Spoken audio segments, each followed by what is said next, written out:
नमस्कार साथियों, स्वागत है आपके अपने YouTube channel Sujit sir GS में। तो साथियों आइए देखते हैं आज के एग्ज़ाम में किस तरह के प्रश्न पूछे गए। तो ये रहा आज का पहला प्रश्न। कोहलबर्ग के सिद्धांत के पूर्व परंपरागत स्तर के अनुसार कोई नैतिक निर्णय लेते समय एक व्यक्ति निम्न में से किस तरफ प्रवृत्त होगा?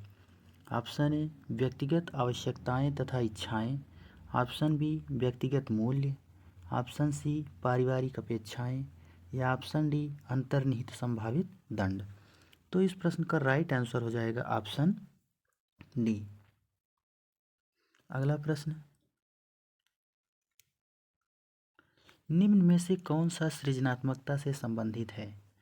ऑप्शन ए अभिसारी चिंतन, ऑप्शन बी सामवेगिक चिंतन, ऑप्शन सी अहमवादी चिंतन या ऑप्शन डी अपसारी चिंतन।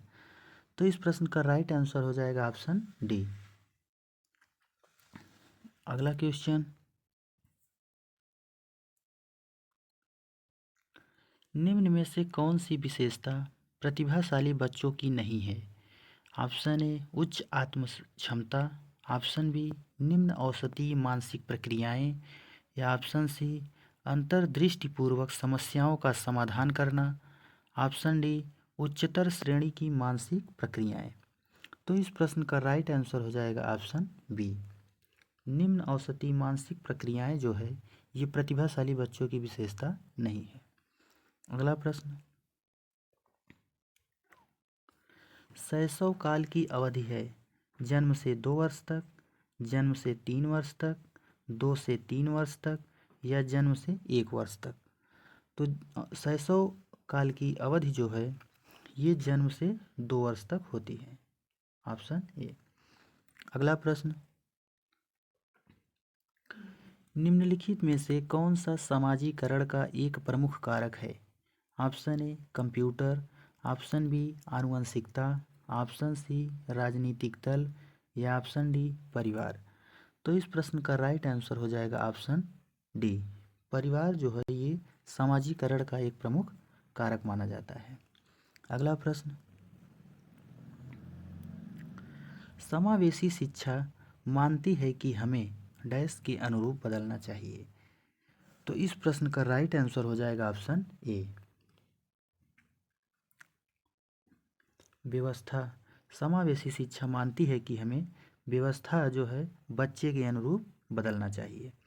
अगला प्रश्न, हमारे देश में निम्नलिखित स्थानों में से कौन सा ठंडा रेगिस्तान है? तो option A Jaisalmer, option B Ladakh, option C Meghalaya या ऑप्शन डी दार्जिलिंग। तो इस प्रश्न का राइट आंसर हो जाएगा ऑप्शन बी। लद्दाख जो है हमारे देश में सबसे ठंडा रेगिस्तान माना जाता है। अगला प्रश्न, खाद्य संरक्षण के लिए निम्न में से कौन सा जोड़ा ठीक नहीं है? ऑप्शन ए आलू चिप्स, ऑप्शन बी दूध पनीर, ऑप्शन सी सेब जैम या ऑप्शन डी कच्चा आम अचार। तो इस प्रश्न का राइट आंसर हो जाएगा ऑप्शन बी दूध पनीर। अगला प्रश्न, निम्न में से कौन सा बीज नहीं है? ऑप्शन ए गेहूँ, ऑप्शन बी काली मिर्च, ऑप्शन सी साबूदाना या ऑप्शन डी सौंफ। तो इस प्रश्न का राइट आंसर हो जाएगा ऑप्शन सी साबूदाना जो है बीज नहीं है। अगला प्रश्न, नीता आंध्र प्रदेश जाती है और 2 साड़ियाँ खरीदती है जो खास तौर पर वहीं बनाई जाती है, वह क्या कहलाते हैं? तो आंध्र प्रदेश के पोचमपल्ली ज़िले में जो साड़ियाँ बनाई जाती हैं उसे कहते हैं पोचमपल्ली और कलमकारी, ऑप्शन ए। अगला प्रश्न, निम्नलिखित में से कौन सी बीमारी रूखे या इकट्ठा हुए पानी से हो सकती है? तो रुके हुए पानी या इकट्ठा हुए पानी से जो है ये मलेरिया रोग होती है। अगला प्रश्न, निम्नलिखित में से कौन सी विशेषता बरगद के पेड़ की जड़ों की नहीं है? जड़ें शाखाओं से नीचे लटकती हैं, इनमें जमीन के भीतर जड़ें होती हैं, जड़ें भोजन का भंडारण करती हैं, या जड़ें खंभों की तरह पेड़ को सहायता प्रदान करती हैं। तो इस प्रश्न का राइट आंसर हो जाएगा जड़ें भोजन का भंडारण करती हैं, ऑप्शन सी। अगला प्रश्न, कक्षा 5 की शिक्षिका के रूप में आप ईंधन के संरक्षण प्रकरण को पढ़ाने के लिए निम्नलिखित में से किस संसाधन के उपयोग को सर्वश्रेष्ठ पाते हैं? ऑप्शन ए संदर्भ पुस्तकें, option B poster, option C समाचार पत्र, या ऑप्शन डी पाठ्य पुस्तक। तो इस प्रश्न का राइट आंसर हो जाएगा ऑप्शन सी समाचार पत्र। अगला प्रश्न, पहली कक्षा में प्रवेश लेने से पहले आमतौर पर बच्चे पठन लेखन में दक्ष होते हैं, स्व अभिव्यक्ति जानते हैं, भाषा की व्याकरणिक नियम जानते हैं, या तुतलाकर बोलते हैं। तो इस प्रश्न का राइट आंसर हो जाएगा ऑप्शन बी स्व अभिव्यक्ति जानते हैं।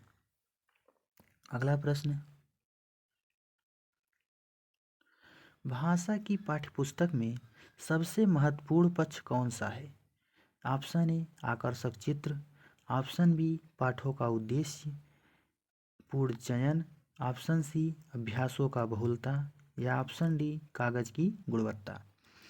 तो इस प्रश्न का राइट आंसर हो जाएगा ऑप्शन बी पाठों का उद्देश्यपूर्ण चयन।